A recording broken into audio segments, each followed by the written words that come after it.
Unraveling the English language. Mastering, ought to, for advice.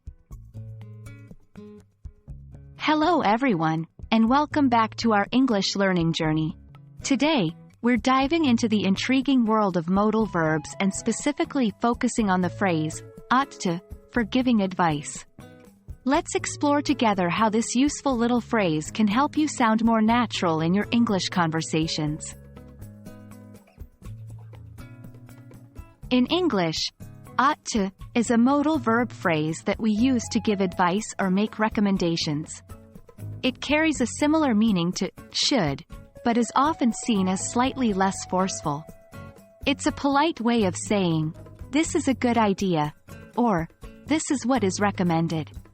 Here are a couple of examples. You ought to see that movie. It's fantastic.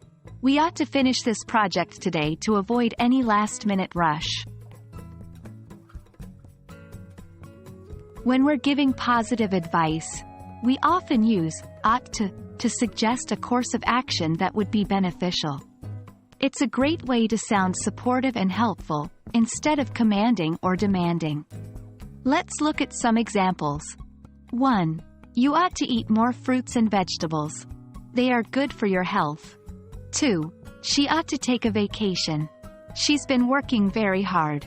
Remember, when forming sentences with ought to, the verb that follows should be in the base form, e.g., read, write, do. For instance, he ought to read more books.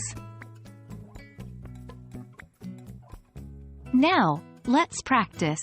Try to make your own sentences using ought to. For instance, think about some advice you could give to a friend about studying for exams, or perhaps some positive suggestions for someone planning a trip. Here's an example to get you started. You ought to study a little bit every day, instead of cramming all the studying into one night. And that wraps up our discussion on using ought to for positive advice in English.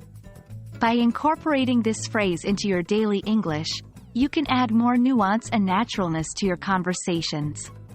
Remember, practice makes perfect, so keep trying to use ought to when giving advice or making recommendations. We hope you found this video helpful, and we look forward to seeing you in our next lesson. Happy learning!